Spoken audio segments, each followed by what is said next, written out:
Delhi police ने उस मामले का खुलासा कर दिया जिसने पूरे शहर को हिलाकर रख दिया था। 20 वर्षीय छात्रा पर कथित एसिड अटैक का दावा अब फर्जी साबित हुआ। पुलिस की जांच में पता चला है कि इस पूरे नाटक के पीछे छात्रा का खुद का परिवार था और इस साजिश का मास्टरमाइंड उसका पिता अकील खान था। Special CP law and order Ravindra Singh Yadav ने बताया है कि पुलिस ने अकील खान के पास से बरामद मोबाइल में जितेंद्र की पत्नी के 13 से ज्यादा अश्लील वीडियो और 50 से ज्यादा तस्वीरें बरामद की हैं। जांच में यह भी सामने आया है कि अकील खान इन फोटो और वीडियोस के जरिए जितेंद्र और उसकी पत्नी को ब्लैकमेल कर रहा था। ऐसे ही एसिड अटैक की सूचना मिली, हमने एफआईआर दर्ज की और उसका तुरंत इन्वेस्टिगेशन, क्योंकि गंभीर मामला लेते हुए कि छात्रा के ऊपर हुआ और महिला सुरक्षा के प्रति दिल्ली पुलिस हमेशा सजग रहती है, उसकी इन्वेस्टिगेशन करने में जैसे ही हम आगे बढ़े तो कुछ विरोधाभास नजर आने लगे। तो हमने और गहनता से उसकी अन्वेषण किया और पता चला कि काफ़ी हद तक वो कहानी झूठी है और जिन व्यक्तियों के ऊपर आरोप है वो मौके पे थे ही नहीं। हमने उनको अच्छे से खंगाला, उनका टेक्निकल एनालिसिस किया, सीसीटीवी फुटेज देखा, जो वो कह रहे थे कि हम यहाँ पे थे उन लोगों के बयान लिए और जब हम पूरी तरह से संतुष्ट हो गए कि वाकई जिस व्यक्ति पे आरोप लगाया जा रहा है वो वहाँ पे था ही नहीं, तो हमने इसको पुराना रिकॉर्ड वगैरह चेक किया। फिर समझ में आया कि जो छात्रा है, पीड़िता थी, उसके पिता के ऊपर एक 2 दिन पहले ही वारदात, जो एलिज्ड वारदात है उससे 2 दिन पहले ही उसके पिता के ऊपर आरोप लगे थे और वो एक महिला ने लगाए थे। उस महिला के पति को ही फंसाने के लिए ये सारा किया गया था। बल्कि केस की जो कंप्लेंट थी उसमें 3 लोगों के नाम थे, एक तो इस महिला के पति का और 2 और लोग जो छात्रा के दूर की रिश्तेदारी में भी है।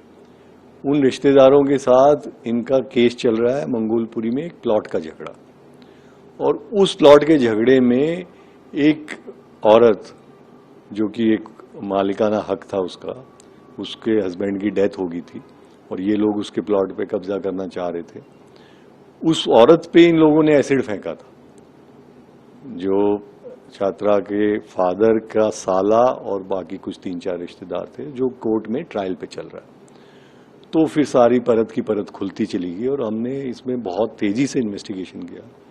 सारे लोगों के इधर से बयान लेना, पुरानी हिस्ट्री को जुटाना, फुटेज देखना, एनालिसिस करना टेक्निकल, और कल फिर सारी कहानी क्लियर होगी। परसों का इंसिडेंट था कि ये सारा झूठा एक कॉन्स्पिरेसी षड्यंत्र के तहत किया गया था और मकसद था कि छात्रा के फादर को उस केस से बचाना और उन लड़कों का जो बाकी 2 लड़के थे कि उस केस में कॉम्प्रोमाइज करना। तो एक तीर से 2 शिकार करने की इन्होंने कोशिश की कि दोनों केस सेटल हो जाएंगे और इन दोनों को इसमें आरोपित बना देंगे, उधर उन लड़कों को और इधर इनको, तो हमारा बचाव हो जाएगा। लेकिन जैसे कि आप जानते हैं, अपराधी कितना भी शातिर हो, कुछ ना कुछ गलतियां कर ही देता है।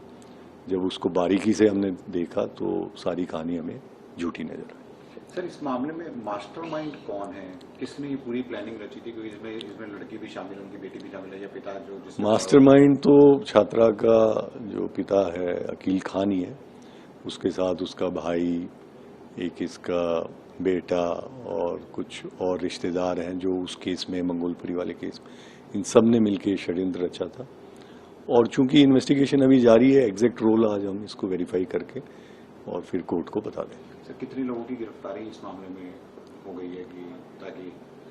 अभी हमने गिरफ्तारी तो अकील खान की है उस केस में जिसमें उसके ऊपर यौन शोषण के आरोप और ब्लैकमेलिंग के आरोप थे।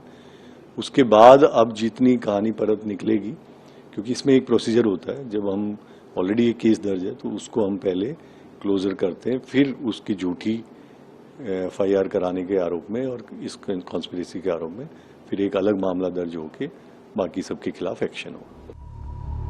पुलिस ने यह भी खुलासा किया है कि इस साजिश की वजह पुरानी दुश्मनी।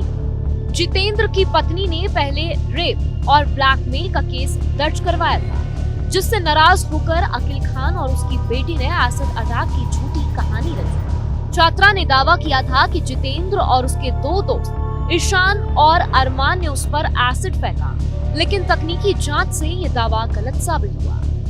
लोकेशन ट्रैकिंग में पता चला है कि जितेंद्र उस समय करोल बाग में था, जबकि घटना बलसाव इलाके में हुई थी। जांच में ये भी सामने आया है कि साल 2018 में छात्रा के परिवार ने इन दोस्तों की मां पर एसिड फेंका था, जिसके बाद उन लोगों ने अकील खान और उसके परिवार के खिलाफ केस दर्ज करवाया था। इस प्रकार ये पूरी साजिश पुरानी दुश्मनी और बदले की भावना से प्रेरित थी। पुलिस ने यह भी बताया है कि छात्रा घर से टॉयलेट क्लीनर लेकर निकली थी, जिसे बाद में एसिड बताया गया। उसके बैग में एक और कुर्ती भी रखी थी, ताकि अगर पहली जल जाए तो दूसरी पहन सके और कहानी को सच जैसा दिखा सके। घटना के वक्त उसका भाई भी उसे कॉलेज छोड़ने गया था, यानी परिवार को पहले से ही पूरी जानकारी थी। दिल्ली पुलिस के अनुसार ये केस फेक एसिड केस का एक उदाहरण है, जिसमें एक ही प्रयास में कई शिकार करने की कोशिश